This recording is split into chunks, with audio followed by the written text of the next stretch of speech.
Welcome in, guys. That's right, I am Pookie. I am your Platinum Paladin gang.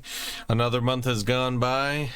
Another discussion is now to be had. That's right, guys. If you've read the title of the video, you already know what we're gonna talk about, gang. Should you Platinum Skyrim? Let's check out the list. Alright, gang, real talk. It is nice to take a break from the survival horror scene and get caught in a giant RPG. And God, a game like Skyrim can take hundreds of hours to complete. It can also go pretty quick if you know what you're doing. But we're not necessarily talking about the 100% completion aspect, including DLC. This is just kind of specifically limited to the platinum, like our videos usually do. We're going to break down the list, kind of talk about a few things, because like everything else, Skyrim's going to feature story progression, but it is going to have a few things tied to leveling and such. So let's go ahead and just walk through it together. I have done this trophy list quite a few times because I am incredibly addicted to Skyrim, but just because I chose to platinum Skyrim does not necessarily mean that it'll be a good fit for you guys. As always, that is part of the video. So there it is, guys, the platinum trophy looking right at you, asking for basically the other 50 trophies to get hauled in. So to visit Platinum City, you guys already know. You guys already know what you gotta do. But anyway, let's go ahead and kind of take these piece by piece. We got our story progression ones, at least in the main quest line. We've got Unbound, Bleak Falls, The Way of the Voice, Diplomatic Immunity, Alduin's Wall. These are all just checklists as you're doing the main story. So all the way up to Dragon Slayer, it's just, hey, you're enjoying the main story and everything it has to offer. As you reach certain milestones, popping, we're gonna hook you up with that love, that trophy love, with that gold trophy coming in at the end for completing Dragon Slayer. Now, next up, we do have some faction trophies, essentially. So, joining the companions and completing the companions, essentially, becoming a member of the circle. Yeah, these are tied to the companion side quest. I'm not gonna spoil too much. I know the game came out in 2011. It doesn't matter. There are people who still haven't played it today, so I'm not gonna go into too many spoilers. But these three here are tied to that quest line, that faction. And then we got the same deal over here, another faction joining the Mages Guild over in the College of Winterhold and completing that entire quest line. So it's basically like you join it, you get about what would be halfway through it, and then of course you finish it for the good one. Ditto with the Thieves Guild. Now the Thieves Guild actually technically only has two. You join it and you go all the way through it and you'll get two. However, there is a very, very optional one that actually requires you do odd jobs for the guild to be able to restore the guild to its former glory. So basically, a lot of breaking into people's houses, stealing plates, forging ledgers, all kinds of fun stuff. But the ticket for this one is just because you did all that stuff doesn't necessarily mean that the trophy will pop. What you got to do is do that stuff. You got to unlock basically 4 partners with the guild, right, over doing these miscellaneous quests, and then you need to go complete Darkness Returns and finish out the faction quest line. So Thieves Guild has a little bit of a process to it. It's a little tedious, a little time consuming, but it's a very easy way to make money, which does play into another trophy here a little bit later. Joining the Dark Brotherhood also has 3, so you join, you go about halfway, and then you finish up. Also taking sides, so this is basically choosing which fighter faction you're gonna go with. Either you're the Imperials or you're the Stormcloaks, and just like the other faction quests, get about halfway there and then get all the way there. Now, next step we have, these are where the miscellaneous kind of trophies are going to come into play. As you're running around, you might hit these completing 10 side quests. Side quests are basically a little bit more story than miscellaneous quests, but not so much story that they're a faction quest. So they can take a little bit. Not every quest is a side quest. In fact, I found that there weren't very many in the game, so this one might take you a little bit as you're just running around. Hero of the People, completing 50 miscellaneous quests. So those are the you know, just kind of, oh, I got a bounty for something, let's go kill something for a bounty, or something akin to that. Just the lower tier quests.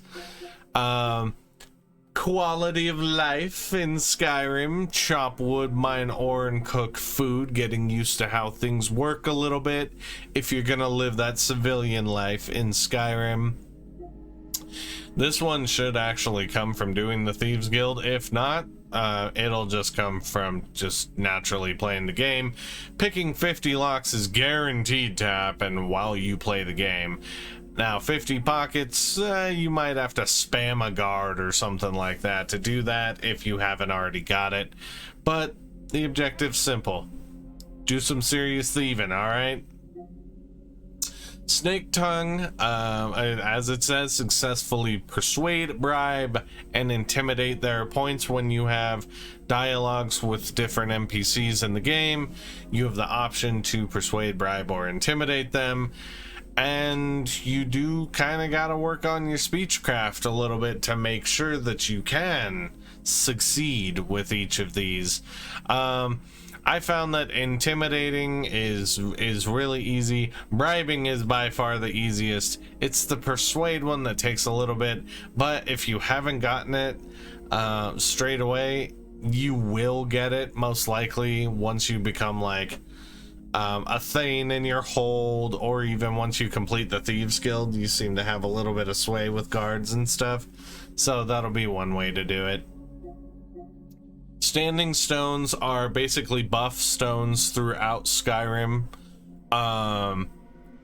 Basically you can visit them all over. There are a bunch of them, and they're all just different divine blessings and things. There is a point in the game where you can actually run around with 2 buffs at once. That takes a little bit, but it's really nice. Anyway, selecting a standing stone blessing is pretty easy. You'll most likely get this at like the very beginning of the game, and then after that you can just run around and find stones. Fun thing about the find 13 of them is you do not have to go find 13. You can just bounce between ones that you have, and as long as you come running up to them instead of like fast traveling to them, it'll register for some reason, and that'll just kind of pick away at that trophy. Next up, buying a house. Of course, you know, if you're gonna live in Skyrim, you gotta have a house. I mean, well, it depends, but if you want the trophy, you definitely need to buy a house. Escaping from jail, this will also most likely happen from you murdering people as a Dark Brotherhood initiate, or by stealing things in the Thieves Guild. So you'll have a chance to get out of jail and run for your life, criminal.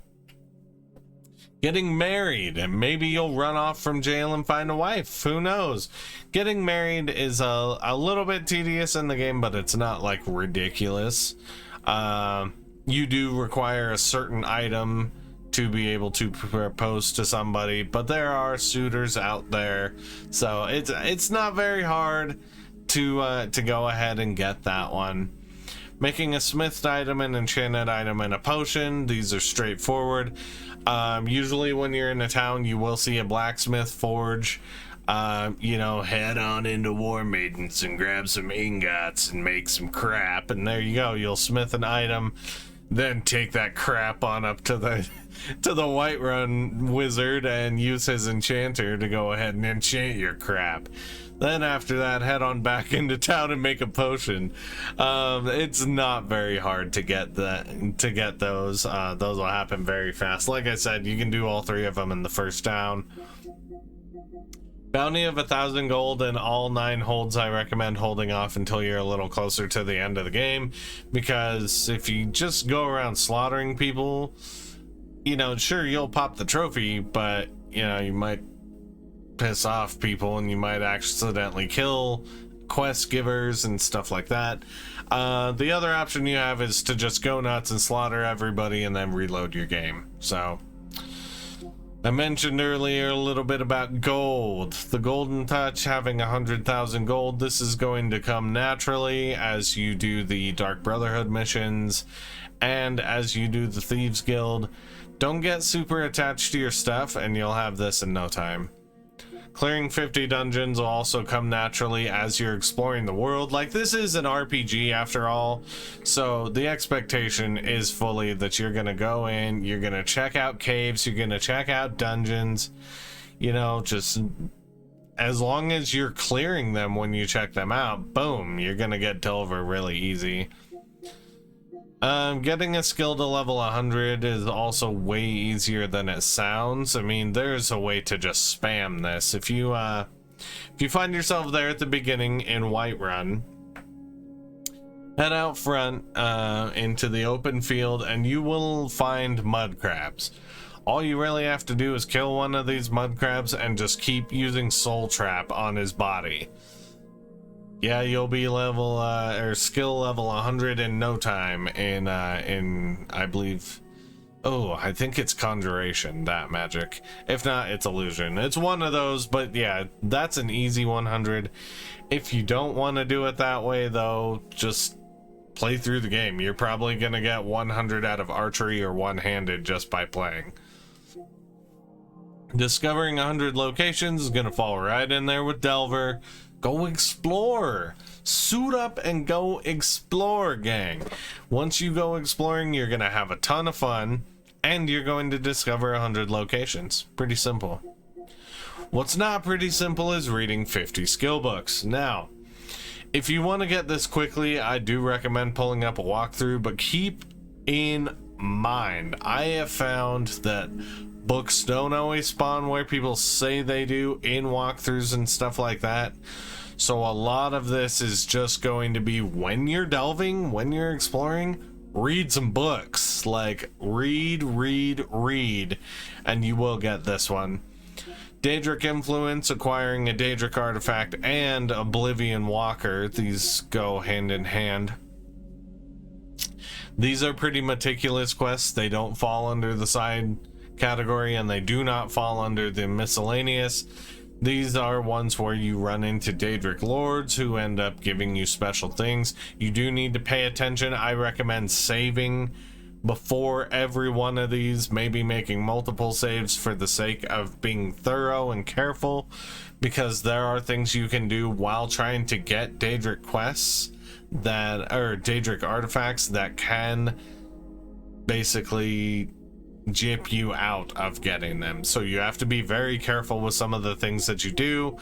But basically the story is get one of them, you'll get a bronze. Get all, well, yeah, I think there are only 15. Get all of them and you will have Oblivion Walker. Absorbing a dragon's soul, that is going to come immediately while you play the main quest line. Absorbing 20 dragon souls will require the main quest line and some progress to do. So go fight some dragons, destroy some dragons, and absorb their souls. These are pretty simple, to be honest. Words of Power is one that you are going to get basically as a milestone from doing the main quest line, and that's learning all 3 words of shout. The big one to that, of course, will be learning 20 shouts. As long as you're delving in dungeons, you're going to come across dragon walls that you can learn the words to a shout from, defeat a dragon, absorb his soul, unlock the word to that shout, rinse and repeat. That way you can be the ultimate dragonborn, the Thuum Master. Finishing out, we do have the leveling one. So I brought up the mud crab strategy earlier. The mud crab strategy is a very fast way to level up as well. So as you're ranking up alteration, you're putting points into other things and everything's going good and you're feeling great, you're going to be leveling up along the way too. So level 5, level 10, level 25, and level 50. Make no mistake, even without the DLCs here, Skyrim is a long one. It's a long one. Even if you like, if you know what you're doing, it goes way faster than if you don't. So like, if you take a look at this window here, I started playing that day the PS5 version launched. I did not stop playing outside of going to work, of course, until basically a month later. So it still takes a lot of time if you know what you're doing. The cool thing about like the PS5 and the Xbox Series X versions, the anniversary editions, is they do have some fun modded content that can help you out.